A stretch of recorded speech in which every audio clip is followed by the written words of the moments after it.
पीछे में ऐसा ऐसा करा, हाथ लगा रहा है ऐसे करके। वो झूठ बोल रहा है। नशे में तुम हो, झूठ वो बोल रही है। नहीं नहीं, मैं झूठ नहीं बोला। हाथ लग गया तो एक बार लगना होता है, ये समझ में आता है इस तरह से टच टच करना क्या होता है। 130 का थाली है यहाँ पे, 120 चावल है, इधर ये सब्जी है, दाल है। ये है अपना भैया व्लॉगिंग सेटअप जो भी है, इसके साथ एक माइक मैंने लगाया हुआ है। Hey guys, welcome back to JSK travelogue और आप सबका स्वागत है एक और नए व्लॉग में। फिलहाल मैं खड़ा हूँ हावड़ा जंक्शन पर और आज हम इसे ट्रैवल करने वाले हैं पुरी तक। हमारी जो ट्रेन है वो होने वाली है धौली एक्सप्रेस, जिसका नंबर है 12821 और हमारा 9 घंटे का सफ़र होने वाला है हावड़ा से पुरी तक। बाकी आप लोगों को बता देता हूँ, हावड़ा यहाँ का स्टेशन कोड है HWH। Total number of platform यहाँ पर 24, सबसे बड़ा स्टेशन कहा जाता है इसको प्लेटफॉर्म की दृष्टि से। बाकी यहाँ पर हावड़ा जो ब्रिज है काफ़ी प्रसिद्ध है, आप लोगों ने सुना होगा, हुगली नदी के किनारे यहाँ पे बसा हुआ है। बाकी देखते हैं आज की हमारी जो जर्नी है वो होने वाली है सेकंड सीटिंग में, तो देते हैं आप लोगों को कोच का अंदर का टूर। 9:10 पर यह ट्रेन यहाँ से डिपार्ट करेगी पुरी के लिए। शुरू करते हैं आज का कोच का टूर और ये होने वाला है आज हमारा कोच सेकंड सीटिंग में। आप देख रहे होंगे इधर, और भैया साफ़ सफाई की स्थिति आप देख रहे होंगे अच्छी है, यहाँ पर नीट एंड क्लीन देखने को नज़र आ रहा है। मिरर कुछ इस तरह का है, थोड़ा मतलब ठीक है, चेहरा देखने लायक। बाकी इस तरह की सेकंड सीटिंग अरेंजमेंट यहाँ पे दिया हुआ है। यहाँ पर आप देखेंगे कोलकाता में जो ट्रेन चलती है इस तरह की यहाँ पे ट्रेन होती है। ये सब अरेंजमेंट्स है लगेज वगैरह रखने के लिए। और हमारी जो सीट है वो आने वाली है आज विंडो सीट। और भैया इधर आ चुकी है जन शताब्दी एक्सप्रेस 12021 जो कि चलती है हावड़ा से बारबिल के बीच में। तो गाइस राइट टाइम पर हमारी ट्रेन निकल चुकी है यहाँ से पुरी के लिए और आज का जो हमारा सफ़र है वो होने वाला है 400 किलोमीटर का। तो राइट टाइम पर हमारी ट्रेन पहुँच चुकी है हमारे पहले ऑफिशियली स्टॉप पर, जो कि यहाँ पर संतरागाची स्टेशन। सफ़र की हमारी शुरुआत हो चुकी है और यहाँ का जो मतलब नज़ारे हैं इस रोड के, अभी हम हावड़ा से निकले हैं, बहुत ही अच्छे अच्छे नज़ारे हैं। अभी यहाँ पे लोकल में है, ट्रेन आगे आएगी तो दिखाएंगे। फिलहाल हमारी ट्रेन में ट्रेन होस्टेस के एंटर हो चुकी है, 3 से 4 लोगों का ग्रुप है। अब भाई यहाँ पे जो लैंग्वेज है वो अलग ही लैंग्वेज में बोलते हैं, अब क्या बोलेगी क्या नहीं है देखते हैं, क्या यहाँ किस तरह से मतलब वो लोग यहाँ पे रिएक्ट करते हैं।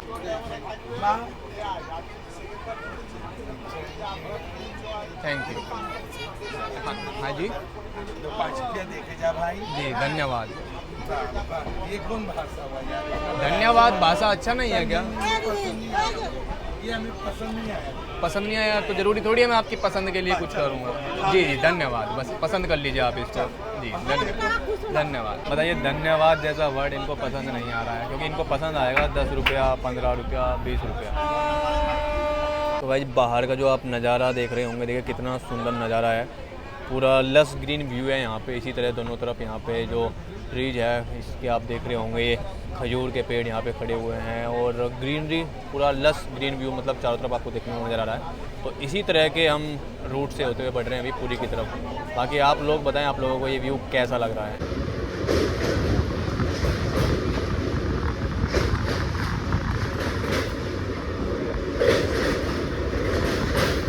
अभी हमारा आने वाला है यहाँ पे सेकंड ऑफिशियल स्टॉप, जो कि होने वाला है खड़गपुर जंक्शन। और अराउंड 90 से 95 किलोमीटर हमारी जो ट्रेन है वो कवर कर चुकी है। और आज का जो पहला सवाल है यहाँ पे आप देख रहे होंगे, तो भैया इनका सवाल आया है, ये पूछ रहे हैं कि भैया आप जो व्लॉग बनाते हैं, वीडियो बनाते हैं, वो किस चीज़ से बनाते हैं, फ़ोन से या फिर कैमरे से? तो मैं आप लोगों को दिखा देता हूँ कि भैया मैं जो वीडियो बनाता हूँ, जो मैं शूट करता हूँ, चाहे ट्रेन जर्नी करते हैं स्टेशन पर या कहीं पे भी, तो मैं क्या यूज करता हूँ, iPhone 13 है और इसी से मैं वीडियो व्लॉग जो भी होता है इसी से मैं शूट करता हूँ। अभी कैमरा मतलब यहाँ पे मिरर थोड़ा सा गंदा है, लेकिन आप लोगों को दिखा देता हूँ, तो इससे मैं शूट करता हूँ। ये है अपना भैया व्लॉगिंग सेटअप जो भी है, इसके साथ एक माइक मैंने लगाया हुआ है और इसी से वीडियो वगैरह हम बनाते हैं। बाकी आप लोग बताएं, जैसे जब भी मैं करंट में जो ये माइक यूज कर रहा हूँ, इसके साथ आप लोगों को जो ऑडियो आता है वो क्लियर आ रहा है या फिर इस माइक को हम अपग्रेड करें, क्योंकि कई बार आप लोग कहते हैं कि भैया माइक का जो वॉइस है, इको है, वो थोड़ा सा कुछ प्रॉब्लम कर रहा है। तो कमेंट करके बताइएगा ऑडियो क्वालिटी कैसा है इसका। बाकी अगर आप लोगों को भी कोई सवाल है तो आप कमेंट में पूछ सकते हैं, नेक्स्ट व्लॉग में हम आपके सवालों का जवाब देंगे। भैया एक पानी का बोतल दे देना।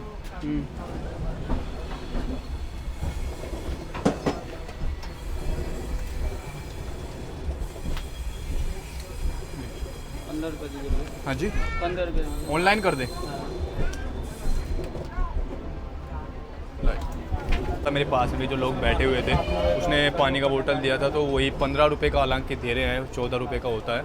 और 2 बोतल दिया था उसको तो 30 रुपये का दिया था। मैंने यहाँ पे देखा तो मुझसे 15 रुपये ही इसने मांगा है। तो भैया अब आप बताइए इसको ओवर चार्जिंग कहा जाए या नहीं कहा जाए। हालांकि 14 रुपये का है, 15 रुपये देना होता है, लेकिन वो 1 रुपये वाला जो सीन है खुलेगा वो रियल में जेन्युइन प्रॉब्लम होती है। ना तो पैसेंजर्स के पास मिलता है 1 रुपये, ना ही कभी इनके पास मिलता है। तो इसको एक राउंड फिगर जो है कर देना चाहिए। 15 में भी दिक्कत होती है तो या तो इसको 10 रुपये का कर दो पानी, सीधा 700 ml कर सकते हैं या आधा लीटर कर सकते हैं, और या फिर सीधा 20 रुपये का। तो ये जो समस्या है आधे से ज़्यादा तो ऐसे ही सोल्व हो जाएगी। तो ये है खड़गपुर जंक्शन का प्लेटफॉर्म नंबर 1, और आगे भैया आप देख रहे होंगे जनरल के पास कितनी ज़्यादा भीड़ नजर आ रही है, बहुत ज़्यादा। तो गाइस खड़गपुर जंक्शन के बारे में मैं आप लोगों को बता देता हूँ। यहाँ का स्टेशन कोड है KGP। Total number of platform है यहाँ पर 12, और जो खड़गपुर जंक्शन है ये मेजर सिटीज़ को कनेक्ट करता है। आपका कोलकाता और इधर चेन्नई, बेंगलुरु, भुवनेश्वर, दिल्ली सभी जगह के लिए यहाँ से आपको ट्रेन मिल जाती है। और खड़गपुर जो है मेनली भैया जाना जाता है वर्ल्ड मतलब अपने इंडिया का जो फर्स्ट IIT था वो यहाँ पे ही ओपन हुआ था, खड़गपुर IIT 1951 में।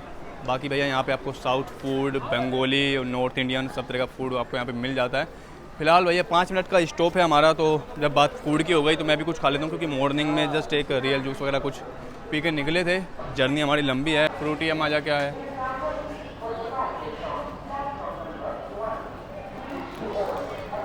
इडली कैसे दिया? इडली कैसे दिया? 30 रुपये प्लेट। 30 रुपया प्लेट। मतलब प्लेट में कितना है? 3 पीस। QR कोड इसका कितना करना है? 40। फ्रूट रस नहीं, इडली रहने दीजिए, बस इसका करता हूँ मैं। तो भाई साहब यहाँ पर खड़गपुर जंक्शन पर पहुँचकर वाकई में बहुत खुशी हुई।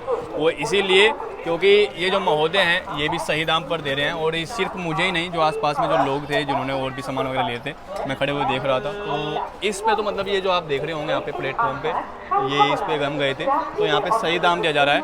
बाकी आप लोग भी भैया आते जाते कभी आते हैं तो एक बार चेक जरूर कीजिएगा। और यहाँ तो यहाँ आपके यहाँ पे भी कहीं पे भी हो तो सही दाम पर ही सामान खरीदे और दूसरों को भी सही दाम बताएं। और दोस्तों खड़गपुर जंक्शन के बारे में आपको एक और बात बता देते हैं। आप देख रहे होंगे ये जो प्लेटफॉर्म नंबर 1 है खड़गपुर जंक्शन का, यही प्लेटफॉर्म आगे यहाँ के पे जाके बन जाता है प्लेटफॉर्म नंबर 3, और इसी को यहाँ पे कहा जाता है कि ये सबसे बड़ा प्लेटफॉर्म है। 1 किलोमीटर की इसकी लेंथ है। हालांकि जो हुबली जंक्शन है वहाँ का जो प्लेटफॉर्म है वो भी अपने आप में एक महारत हासिल किए हुए है, अपने आप में एक रिकॉर्ड लिए हुए है प्लेटफॉर्म की लंबाई को लेकर। बाकी भैया हमारे कोच की स्थिति कुछ इस तरह की है, अभी धीरे धीरे पैक होना स्टार्ट हो चुका है। और यहाँ पे भैया कुछ तो लाए हैं, भैया देखते हैं पेंट्री वाले क्या खिला रहे हैं। क्या खिला रहे हो भैया? आलू चॉप सिंघाड़ा।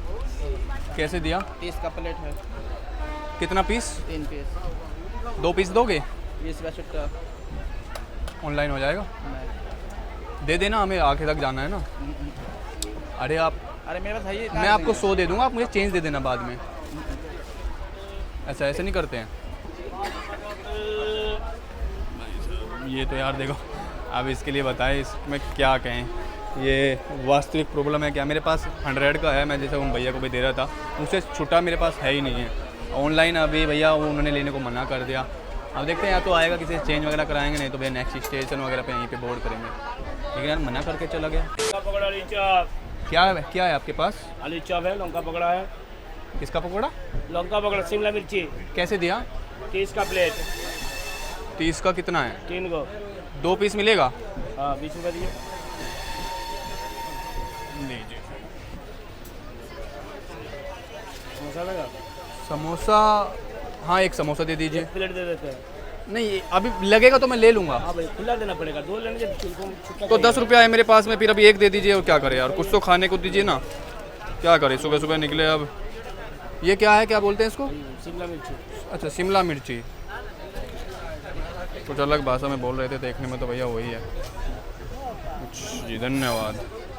ये मिला भैया शिमला मिर्ची। कई बार ऐसी सिचुएशन आ जाती है कि खाना ही पड़ता है। अब ये बताइए ट्रेन जर्नी में हम हैं, स्टेशन पे खाना पड़ेगा। स्टेशन पे भी इसी तरह का पता नहीं कैसे बना है, क्या बना है। और यहाँ पे पेंट्री में भी भैया यही है, अब कैसा बना है, क्या बना है, अब क्या कह दें इसको। भैया लौंग का पकौड़ा, पता नहीं क्या, यहाँ की लैंग्वेज देखो मुझे समझ में नहीं आती है।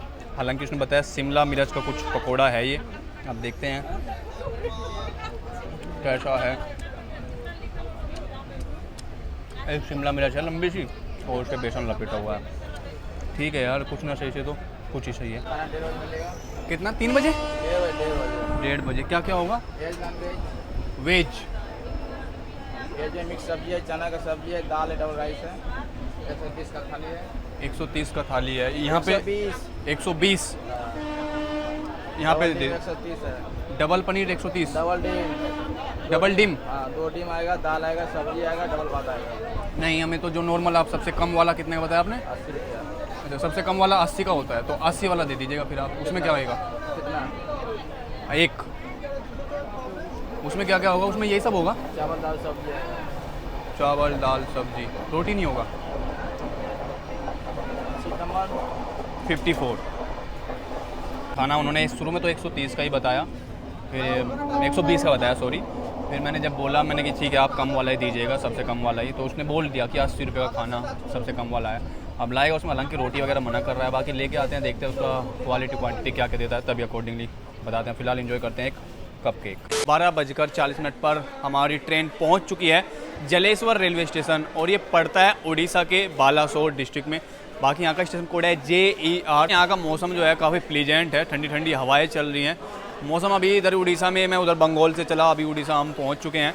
अच्छा वेदर देखने को मिल रहा है। फिलहाल हमारी जो ट्रेन है नेक्स्ट, इसके मेजर स्टेशन आने वाले हैं यहाँ से भुवनेश्वर, कटक, और फिर हमारी ट्रेन पहुँचेगी 6 साढ़े 6 बजे के आसपास पुरी। टीटी नहीं आता इधर? टिकट चेक करने वाला आता है? मगर स्टेशन में आएगा, स्टेशन नहीं आएगा। ट्रेन में नहीं आता है, स्टेशन पे ही देखता है बस। ट्रेन के अंदर कोई नहीं आता है। कोई नहीं आएगा। तो यार मैंने टिकट लिया है, मेरा तो पैसा टिकट का फिर बेकार चला गया क्या? तो मैंने टिकट लेके बैठ गया मैं। बहुत काम पे आया तुम तो। हाँ, बहुत काम पे आया। काम पे आया? बैठे कहाँ से?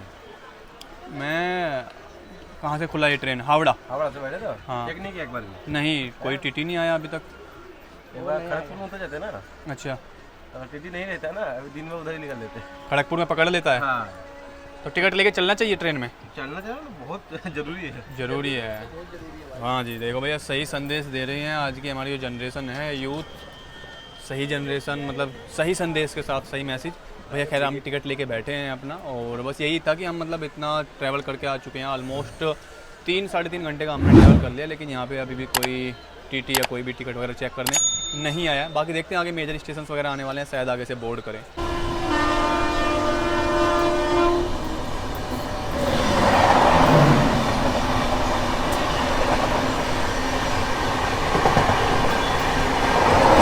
अभी हम पहुंच चुके हैं बस्ता रेलवे स्टेशन। यहाँ का जो स्टेशन है उसका नाम है बस्ता, और आप लोगों को लग रहा होगा कि भाई इस तरह का भी कुछ नाम होता है। जब हम कहीं बाहर जाते हैं तो नाम जब हम पढ़ते हैं नया नाम सा लगता है। हमारे इलाके में जो नाम होते हैं, जैसे आप कहीं के भी होंगे, आप वाराणसी के हैं तो आसपास के जो एरिया सुल्तानपुर आपको नॉर्मल लगता होगा। ऐसे ही हम जैसे इधर से हैं दिल्ली, तो दिल्ली के आसपास जो स्टेशन वगैरह हैं, कुछ भी मोदी नगर, मुरादनगर, वो नॉर्मल लगता है। नई जगह जाते हैं तो नाम सा पड़ता है, थोड़ा सा वो लगता है, लेकिन जब आप उस जगह रहने लग जाते हैं तो वो भी हैबिचुअल हो जाता है। ट्रेन हमारी होंग कर चुकी है, बाकी कुछ इस तरह का दिखाई पड़ता है बस्ता रेलवे स्टेशन। टाइम हो चुका है 12:59 का, और हमारी धौली एक्सप्रेस रेडी है डिपार्ट करने के लिए। तो जब आप धौली एक्सप्रेस में बोर्ड करते हैं तो आपको यहाँ पर जो लोकल एक्सपीरियंस है, चाहे वो खाने का हो, पहनावे का हो, वो सब यहाँ पर आपको देखने को मिलता है। सारा जो लोकल वेंडर्स होते हैं आपको ट्रेन में मिलेंगे, सारी चीज़ें यहाँ पे खाने से लेके परिधान तक सब चीज़ें आपको यहाँ पे अवेलेबल मिलेंगी। तो ये एक एक्सपीरियंस कह लो इसको आप। अगर अदर साइड से देखोगे तो फिर वो ऑथराइजेशन अनऑथराइजेशन वो वाला सीन आ जाता है, अपना अपना पर्सपेक्टिव है। बाकी लोकल्स में मैंने इधर आके देखा है, पहले मैं उधर साउथ की तरफ भी गया था, अभी इधर उड़ीसा बंगाल इधर देखा है, तो एक साफ़ सफाई बहुत अच्छी यहाँ पे देखने को मिलती है। और जो दूसरा है, लोग आपस में इतना तो नहीं बोलते, कम बोलते हैं। अब ये मुझे ही लग रहा है या फिर ऐसा ही इधर होता है, कमेंट में आप लोग को बताइएगा ज़रूर। निकलेगा तो नहीं। लो जी भैया आ गया खाना। पैसा नहीं लिया भैया? अच्छा बाद में लेगा आगे। खाने में भैया ये मुझे लग रहा है इसके अंदर रोटी है कि चावल है, अलग से दे के तो गया है। पहले तो रोटी को मना कर रहा था कि भैया रोटी नहीं आएगा उसमें। अरे भाई चावल है इसमें यार, इस तरह से चावल। अब देखेंगे भाई आगे। एक्स्ट्रा चावल यानी कि इधर चावल ज़्यादा खाया जाता है क्या? ये देखिए भैया चावल है, इधर ये सब्जी है, दाल है, और ये दिया हुआ है 80 रुपये में। 120 वाले में रोटी बोल रहा था, इसमें रोटी मना कर दिया। अब इसका देखो ओवर चार्जिंग तो नहीं, शॉर्ट क्वांटिटी कह सकते हैं, या फिर मैं इसका भैया 8 को डालूंगा कि हो सकता है इस रूट पे शायद ये चावल ही देते हों। मैंने बोला भी था रोटी का, पर देखते हैं टेस्ट, अभी इसका देखते हैं टेस्ट, आपको बताते हैं कि खाने में टेस्ट कैसा है। टाइम हो रहा है वैसे भूख का 1-1:30 बज चुका है ऑलमोस्ट। नो डाउट भैया खाने का जो टेस्ट है अच्छा है। इधर ये सब्जी है और ये दाल है, दोनों का टेस्ट अच्छा है। बस रोटी मिल जाती तो थोड़ा अच्छा रहता। हालांकि भैया आ रहे हैं, पूछता हूँ मैंने भैया अगर रोटी मिल सकता है क्या इसके बदले, क्योंकि यार आदत है देखो, हम इधर इस बेल्ट में चावल ज़्यादा खा लेते हैं, लेकिन हमारे उधर रोटी खाए बिना पेट ऐसा महसूस होता है कि कुछ खाया ही नहीं है। चावल खाएंगे थोड़ी देर बाद में पेट खाली हो जाएगा। भैया इसमें चावल के बदले रोटी मिल सकता है? नहीं, रोटी नहीं बनता है, चावल बनता है। रोटी बनता ही नहीं आपके यहाँ? हाँ जी, छोटा गाड़ी। अच्छा छोटा गाड़ी है, रोटी नहीं बनता है। अच्छा ये सीन है भैया। अब यार आप बताएं क्या कहें इसमें हैं। ये बंदा कह रहा कि रोटी नहीं बनता, लेकिन 120 वाले में क्या कह रहा था उधर, वो फिर कुछ तो कह रहा था कि 2 आएगा। 30 मिनट की देरी से हमारी ट्रेन पहुंच चुकी है उड़ीसा के बालेश्वर रेलवे स्टेशन के प्लेटफॉर्म नंबर 2 पर। साफ़ सफाई यहाँ पे अच्छी देखने को मिलती है, खान पान की व्यवस्था है, कुछ स्टॉल्स आगे दिखाई दे रहे हैं तो आप ले सकते हैं। बाकी यहाँ पर हमारी ट्रेन का जो स्टॉप है वो 4 मिनट का होने वाला है। और भैया खाने की बात करूँ तो वाकई में जो क्वालिटी है खाने की अच्छी थी, खाने की जो क्वांटिटी थी वो भी सफिशेंट थी। बाकी कुछ कह रहा था कि भैया 130 वाली में 2 आता है, वो एक बार वो हम कंफर्म कर लेंगे। बाकी मुझे नहीं लगता कि भाई कंप्लेन इसकी करनी चाहिए, क्योंकि अगर चावल दे रहा है और मतलब रोटी नहीं दे रहा है तो उस रोटी की जगह उसने मुझे एक्स्ट्रा चावल दिया था, तो रिप्लेसमेंट दे दिया है, शॉर्ट क्वांटिटी तो नहीं कह सकते हैं। बाकी आप लोग क्या सोचते हैं इसके बारे में कमेंट करके ज़रूर बताइएगा। 1 जीरा दो, जल्दी दो, गाड़ी आ रहा है, गाड़ी जा रहा है मतलब। काट दो जल्दी काट दो भाई, बस गाड़ी चल गया। नहीं होता तो मैं दे देता। हाँ अरे अरे ले ले लो 20 रुपया। पैसा थोड़ा देख के लेना, ठीक है? सही पैसा दे आप। सही दिया है तो बोलने की क्या जरूरत है, वो तो गिन के आदमी लेगा ही। भाई इधर के लोग मतलब कुछ सीधे हैं या फिर मुझे लग रहा है कि ऐसा है। हमारे उधर तो भैया नॉर्थ में अपना जो पूरा ये दिल्ली वाला, हरियाणा वाला, पंजाब वाला बेल्ट है, यहाँ के लोगों से यार कहीं गुना मतलब तेज़ हैं हर चीज़ में, मतलब शाने भी ज़्यादा हैं और वो भी हैं। यहाँ इतना वो चीज़ें देखने को नहीं मिली। भाई साहब ये देखिए फैसिलिटी यहाँ पे, OBHS स्टाफ भी यहाँ पे घूम रहे हैं और मतलब साफ़ सफाई, जो अभी मैं कह रहा था ना कि यहाँ पे इधर साफ़ सफाई ज़्यादा अच्छी देखने को मिलती है, तो इन लोगों का भी योगदान है। यहाँ की जो जनता है वो भी जागरूक है, गंदगी वगैरह इतना नहीं फैलाती है। पीछे से अभी एक भाई लेके आए, डस्टबिन में डाल के गए हैं वो। हाँ जी जाइए जी जाइए, वो भी डस्टबिन में डाल के गए, प्लस ये लोग भी साफ़ सफाई रखते हैं। तो मतलब ये किसी एक की जिम्मेदारी नहीं है, दोनों के योगदान से काम चलता है। इन लोगों की जिम्मेदारी है साफ़ सफाई रखें और हम लोगों की जिम्मेदारी है कि गंदगी वगैरह ना फैलाए। साउथ में मैं जब भी आता हूँ यार देखो कुछ चीज़ें तो हैं जो मुझे मतलब हमेशा प्रभावित करती हैं और एक अच्छा मैसेज लेके जाते हैं। तो इतना ही भीड़ रहता है या कैसा रहता है, भीड़ वगैरह रहता है, ये कम है ज़्यादा है? अच्छा इधर अच्छा खाना क्या मिलता है इधर खाने में, अच्छा क्या है उड़ीसा का, इधर आपके यहाँ का बंगाल का रसगुल्ला, कोलकाता का रसगुल्ला, और इधर उड़ीसा की तरफ क्या खाना चाहिए उधर का मालूम नहीं है, बंगाल के हो आप? सब हो गया आगे कर रहे हैं भाई साहब बिना कंप्लेन किए। मतलब आप सोचिए अगर देश इस तरह का हो जाए कि कहने की ज़रूरत ही ना पड़े, बस एक बार सोच के देखिए आप कैसा लगेगा कि नहीं। भाई यहाँ पे हो गया कुछ मैटर, क्या हो गया, कुछ छेड़ बोल रहा है कुछ?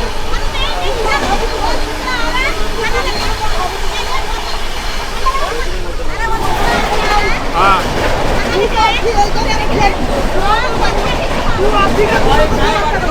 अरे क्या हो गया, शांत हो जाए आराम से।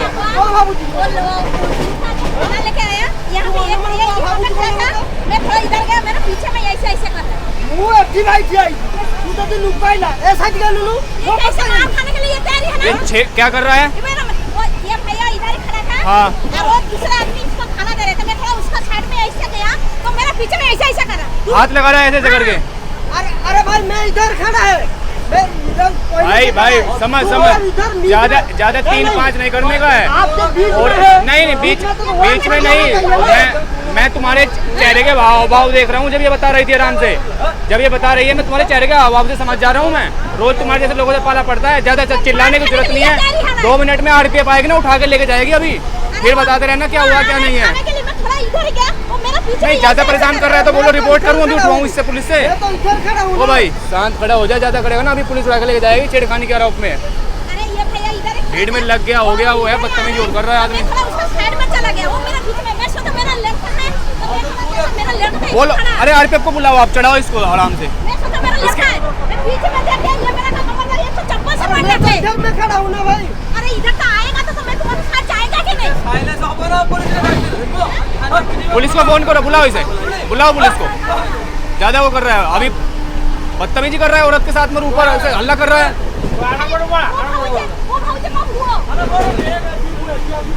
नहीं, ज्यादा आपको अगर दिक्कत है तो पुलिस को फोन कर दो, अगले स्टेशन पे उतारेगी इसको, समझ में आ जाएगा। अरे वो समझ में आ रहा है उसके हाव भाव से, मुझे जब आप बता रहे थे वो कैसे जी वो कर रहा था, समझ में आ रहा है क्या चल रहा है उसके मन में। जी खाना देने के लिए आया तो मैं थोड़ा साइड हो गई, ठीक है। जब साइड हो गई तो उसका 2-4 मिनट इसने का ये अच्छा बार बार छेड़ रहा था। माफी मांग लेनी चाहिए अगर गलती हो जाती है। ओए तेवर कम। अरे पुलिस को फोन करो तुम यार, इसको तुरंत अगले स्टेशन पे। तेवर ही दिखा रहा है ज्यादा। मैं तो इधर में खड़ा है, वो आदमी बीच में है ना, वो साइड में आना चाहिए। कौन किसके साथ है? और कोई है साथ में? कौन है साथ में? कौन साथ में? अकेला है ना तू, तभी ये हरकत कर रहा है तू, समझ में आ रहा है हमें सब तेरा। भाई मेरा बात सुनिए, मैं तो इधर खड़ा हूँ, मेरा बैग इधर है, मैं इधर खड़ा हूँ। ये बोला इधर इधर हटा दो। उनके पास में खड़ा, तुमसे इनको भी तकलीफ है, छेड़ रहे हो, वो महिला बैठी है उनको भी तकलीफ है। यहाँ से या तो अलग निकल जाओ, उधर पीछे निकल जाओ। भाई साहब समझ में आता है औरत को बैड टच और क्या होता है, एक बार आदमी लग जाए वो समझ में आता है। हाथ से ऐसे ऐसे पीछे उसके पीछे कर रहा है तो वो बता रही कि बार बार 3-4 बार ऐसे कर रहा है। मुझे लगा कि लड़का है पकड़ रहा होगा, लेकिन बार बार रिपीटेटिव वो कर रहा है। सहना नहीं चाहिए आपको, पुलिस को फ़ोन करो, ये नहीं करेंगे ठीक है, नहीं तो आरपीएफ को बोलते हैं। वहाँ पे खड़ा होकर बार बार ऐसे झाँक के देख रहा है। इस तरह की मनोवर्ती के लोगों को भैया समय रहते रोकना चाहिए, नहीं तो इनकी हिम्मत बढ़ती है। और जो भी अगर भैया कोई भी महिला या लड़की देख रही है, कोई अगर आपको लग रहा है किसी को बेवजह तो ना करे, लग रहा है तो सहे बिल्कुल भी ना, सहना छोड़ दो, कहना स्टार्ट कर दो, तभी इन लोगों की सुधार आ सकता है कुछ। वो बंदा वाकई में सस्पेक्टेड नहीं है, वो यही है वाकई में, मतलब आदमी एक्यूज जिसको कहते हैं, आरोपी। जैसे ही उसको बोला, यहाँ पे बोला और मैं फ़ोन करते हुए दिखा, वो तुरंत स्पीड से निकल गया इधर से। उसको पकड़ता हूँ मैं अगले स्टेशन पे, या तो आपके पास वहाँ पे हैंड ओवर करेंगे, अभी वहीं के लिए जाकर खड़ा करता हूँ लेडीज़ के पास, वो अच्छे से बताएगी क्या क्या क्या उसने। मैंने 139 पे कॉल करके इमरजेंसी में कंप्लेंट करा दिया है। अब या तो वो खुद अटेंड करेंगे, नहीं तो नेक्स्ट स्टेशन पे मैं ढूंढूंगा आरपीएफ को। फिलहाल उसको ढूंढता हूँ कहाँ गया बंदा। उस बंदे को मतलब डाउट हो गया है, वो धीरे धीरे खिसकने की कोशिश कर रहा है। भाई गलत है, कल को हमारी माँ बहनें होंगी, बेटियाँ होंगी, इन जैसे छिछोरों को सबक सिखाना जरूरी है। तुमने तो यार दारू भी पिया हुआ, स्मेल आ रहा है, मुँह खोलते तुम्हारे। अच्छा एक बात बताओ, टिकट है तुम्हारे पास जनरल का? दारू पी के तुम चढ़े हुए हो, ये जो दारू होती है ना दिमाग का तार काट देती है, पता है आपको? काट देती है ना, उड़ने को कहती है अलग कि यहाँ चल उड़, ऐस कर, मजे ले, और बाद में फंसवा देती है। इसका रिजल्ट अभी देखने को मिल जाएगा आपको, देखो कैसा फंसाती है ये। पकड़ेगा तो थोड़ी होता है यार। मतलब वो ये कह रही है कि छेड़ा क्यों है तुमने उसको? अरे छेड़ा मतलब वो मैं इधर खड़ा है, आप इधर खड़ा है। छेड़ना अलग, ऐसे हाथ लगना समझ में आता है, लेकिन ये यूं हाथ जो होता है। कसम से बोल रहा है यार, और कसम से बोल वो रहा तो है, यही आरोप लगा रही है। अच्छा वो नहीं, वो झूठ बोल रहा है यार। झूठ बोल रही है? वो झूठ बोल रहा है। नशे में तुम हो, झूठ वो बोल रही है? नहीं मैं झूठ नहीं बोला यार। चलो अभी पता लग जाएगा वो तो। इधर ही रुको 2 मिनट। अरे इधर ही रुकना, इधर रुक। अरे पुलिस वाला होगा, इधर बोलना किसी को। अरे मेरा बैग बोलिए इधर आएगा। हाँ बैग ले, बैग ले, बोलिए इधर आएंगे।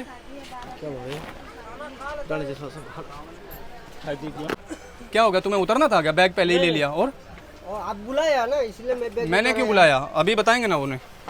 चलिए, ये है दारू पिया हुआ है, नशे में है, मस्त।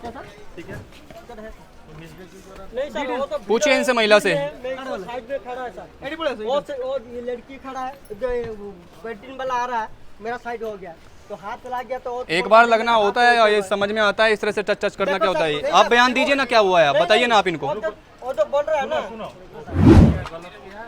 नहीं गलत लगा है, बताइए। ମୁଁ ଛିଡ଼ା ହେଇଥିଲି, ମୁଁ ଜାଣିନଥିଲି, ମୋ ପୁଅ ବି ଛିଡ଼ା ହେଇଛି, ତ ଜଣେ ଖାଇବା ପାଇଁ ଦେଉଛି ବୋଲି ମୁଁ ତା ଆଡ଼କୁ ଥରେ ସାଇଡ୍ ହେଇଗଲି, ତ ଥରେ ମୋତେ ଏମିତି ଧରି ଦେଇଛି, ତ ମୁଁ ଭାବିଲି ତ ମୋ ପୁଅ ବୋଧେ ଭିଡ଼ିଓ ଭିତରେ।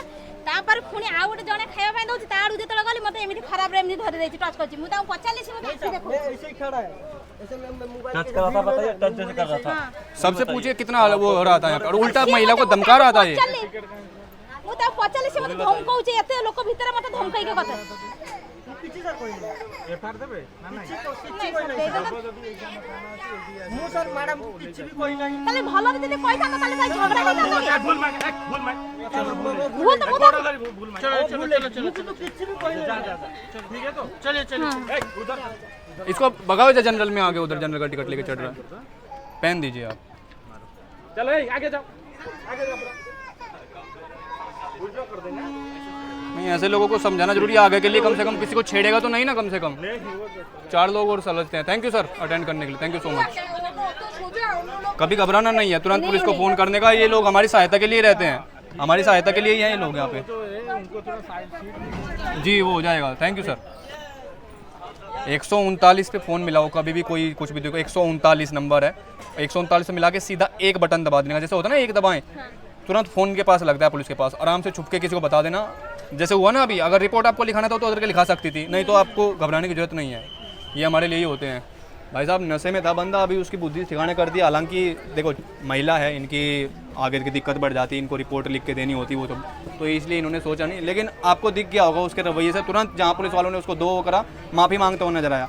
ऐसे छिचोरों को भैया कहीं पे भी दिखे, आप दूसरों के साथ भी गलत करते हुए दिखे तो भी आप ऐसे लोगों को पकड़ें और कार्रवाई वगैरह कराएं, क्योंकि आप किसी और की मदद करेंगे, हो सकता है कल को कोई हमारी माँ और बहनों की भी मदद करे। कितना देना है? 80 रुपया हम ढूंढ रहे हैं आपको, मिल नहीं रहा था। नहीं पहले तो मैं ही ढूंढ रहा था आपको मैंने 2 बार बोला ना, आपने कहा आ रहा हूँ बोला था ना मैंने आपको। 2 बार खाना दे के हाँ। ऐसे पूछे बोले ना उधर गया।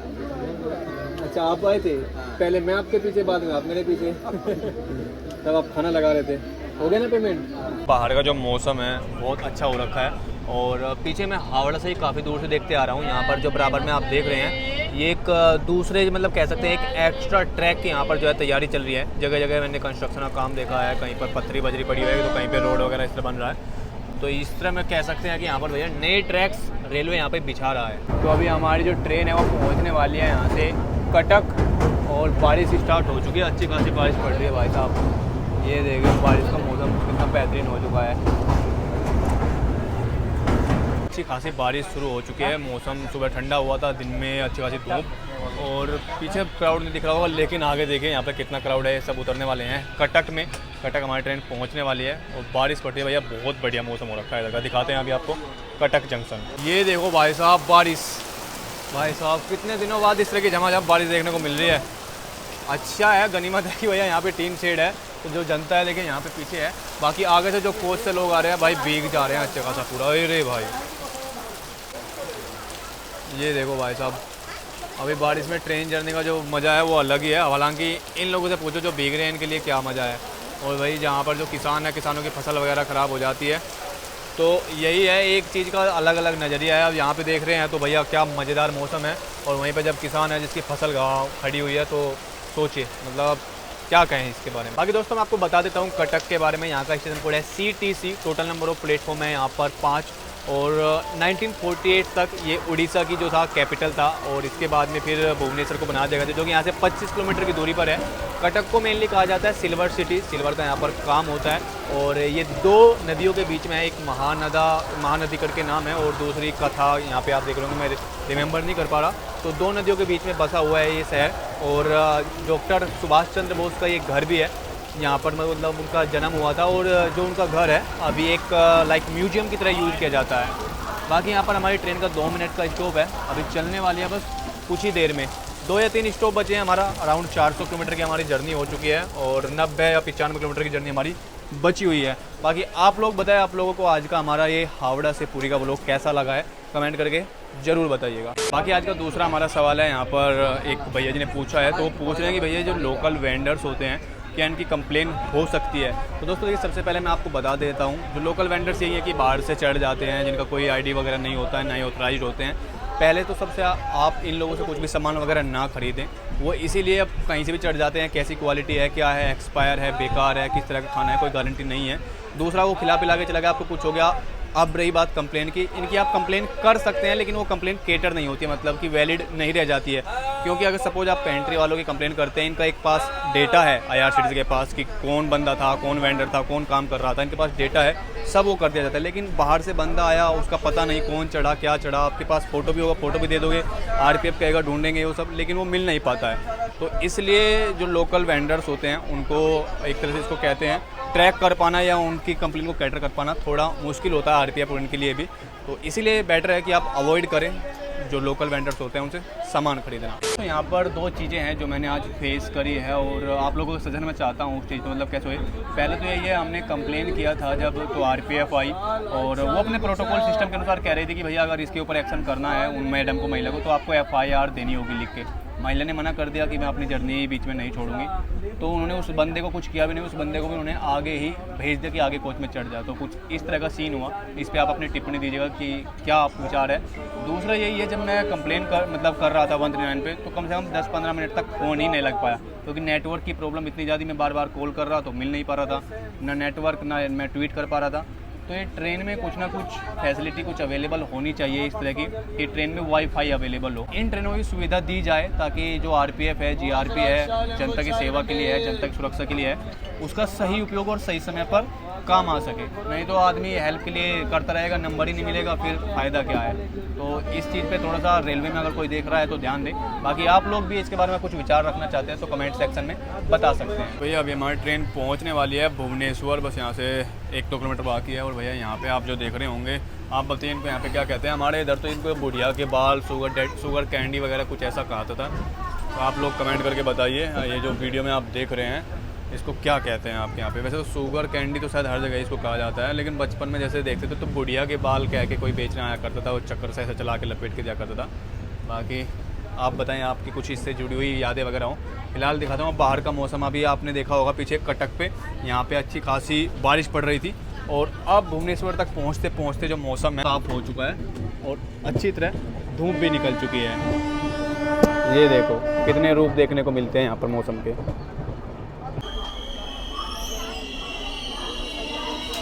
40 मिनट की देरी से हमारी धौली एक्सप्रेस पहुंच चुकी है भुवनेश्वर रेलवे स्टेशन। यहाँ का स्टेशन कोड है BBS। Total number of platform है यहाँ पर 6 और भुवनेश्वर को टेम्पल सिटी ऑफ इंडिया भी कहा जाता है, क्योंकि एक समय पर यहाँ अराउंड 6,500-7 हज़ार से ज़्यादा यहाँ पर मंदिर हुआ करते थे। बाकी कुछ इस तरह का नज़ारा है भुवनेश्वर रेलवे स्टेशन का। ऑलमोस्ट देखोगे तो यहाँ पर भैया 30-40% जो भीड़ है, जो क्राउड है, हमारी ट्रेन का जो पैसेंजर यहाँ पे आप देख रहे होंगे नंबर यहाँ पे खाली हो चुका है। ये देखिए बस यहाँ से 60-65 किलोमीटर बचा हुआ है हमारी जो डेस्टिनेशन है पूरी, और टाइम यहाँ से दिखा रहा है अभी कम से कम 6-6:15 बजे पहुँचेगी, अगर राइट टाइम मतलब कवर कर लिया तो। भाई साहब सबसे ताज्जुब की बात जो है अभी तक जो लगी आज ये है, मतलब ट्रेन में TT एक बार भी नहीं आए हैं। इतना लंबा सफ़र हमने ट्रैवल कर रहे हैं, 8 से 9 घंटे का सफ़र है और एक बार भी TT नहीं आए हैं। अब शायद भैया इस रूट पे या तो ये ट्रेन फ्री सुविधा किस तरीके से चला रही है या कैसे है, फिर रेलवे कहता है कि रेलवे घाटे में जा रहे हैं।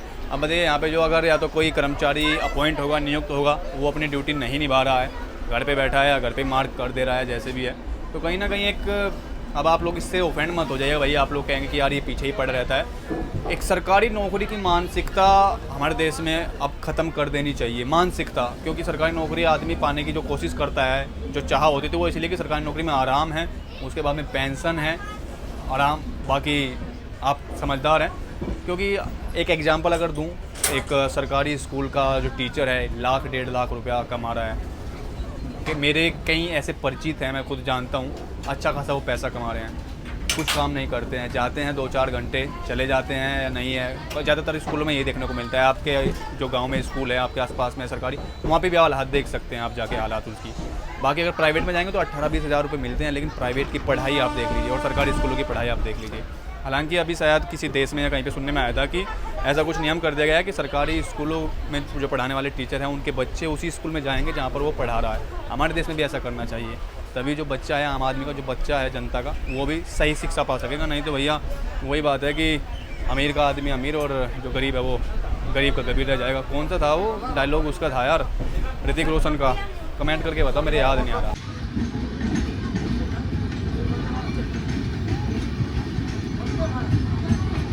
हमारी ट्रेन पहुंच चुकी है सखी गोपाल रेलवे स्टेशन और अभी जो ट्रेन है हमारी भैया 50 मिनट की देरी से रन कर रही है।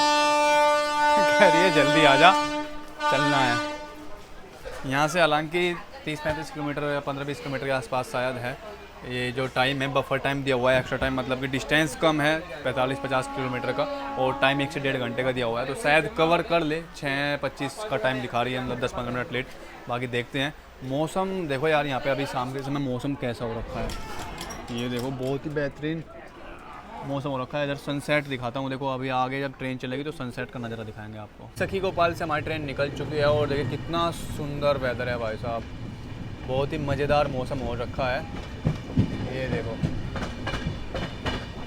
कैसे नज़ारे हैं, बहुत ही सुंदर सफ़र रहा आज का हमारा, जो ये यात्रा थी बहुत ही मज़ेदार खूबसूरत नज़ारों से भरा हुआ हमारा ये आज का रूट था, हावड़ा से पुरी तक का। बाकी आप लोग बताएं, आप लोगों को कैसा लगा आज का व्लॉग, कमेंट में एक बार जरूर बताइएगा। रूट तो काफ़ी खूबसूरत था, लेकिन अगर बात करें तो इस कोच में जैसे देख रहे हैं कई बार हम ट्रैवल कर चुके हैं, 5 से 6 घंटे मैक्सिमम तक का सही रहता है। 5-6 घंटे के बाद में जो होता है इस कोच में भैया अच्छी खासी, इसको कह सकते हैं बैठे बैठे थकान महसूस होने लग जाती है, क्योंकि जो यहाँ सिटिंग अरेंजमेंट है पूरा का पूरा स्ट्रेट है इसमें। यहाँ पे कमर भी ढंग से सीधी, मतलब सीधी की सीधी रहती है, तो कुछ इस तरह का एक्सपीरियंस रहता है इस वाले कोच में। ये जो सेटिंग मतलब सेकंड सीटिंग का जो कोच है, इसमें कुछ ऐसा अरेंजमेंट रहता है। बाकी अभी पहुंचने वाले हम नेक्स्ट अपने मतलब लास्ट डेस्टिनेशन पर, पुरी रेलवे स्टेशन। 6:25 पर हमारी ट्रेन पहुंच चुकी है पुरी। ट्रेन अभी तक 40 से 50 मिनट की देरी से चल रही थी, लेकिन जैसे मैंने बताया कि बफर टाइम ज़्यादा था, डिस्टेंस कम है लेकिन समय ज़्यादा था, तो ऑलमोस्ट कवर कर लेती है। तो वही कह सकते हैं कि 10 से 15 मिनट ही डिले हुआ है, ज़्यादा डिले नहीं हुआ है। 6:10 का टाइम होता है और 6:25 पर पहुँच चुकी है पुरी में। और अभी आप देख रहे होंगे भीड़ भाड़ अच्छी, मतलब पूरी ट्रेन यहाँ पे लास्ट स्टॉप होता है। और पुरी के बारे में आपको बता देता हूँ, लॉर्ड जगन्नाथ का यहाँ पर टेम्पल है, चारों धामों में से एक पवित्र धाम है यहाँ पर पुरी में, और यहाँ पर रथ यात्रा भी निकाली जाती है। बाकी आप लोगों को आज का व्लॉग कैसा लगा कमेंट करके जरूर बताइएगा। एक इंसिडेंट हुआ था, वही जो महिला के साथ में छेड़खानी का था, हालांकि हमने आरपीएफ को उस चीज़ के लिए कंप्लेंट कर दिया था। आरपीएफ ने अपने अकॉर्डिंग भैया जैसा उनको लगता है as per policy suitable action लिया। उन्होंने कहा एफआईआर अगर लिखती महिला तो उसको वो पकड़ के भी ले जाते, उठा लेते। तो ये था आज का हमारा व्लॉग, कैसा लगा कमेंट में जरूर बताइएगा। बाकी नेक्स्ट व्लॉग आप कौन सी ट्रेन का या कौन से रूट का देखना चाहेंगे कमेंट में बता सकते हैं। तो इसी के साथ आज के व्लॉग को करते हैं यहीं पर एंड, मिलते हैं आपसे को नेक्स्ट व्लॉग में। तब तक के लिए जय हिंद, जय भारत, नमस्कार।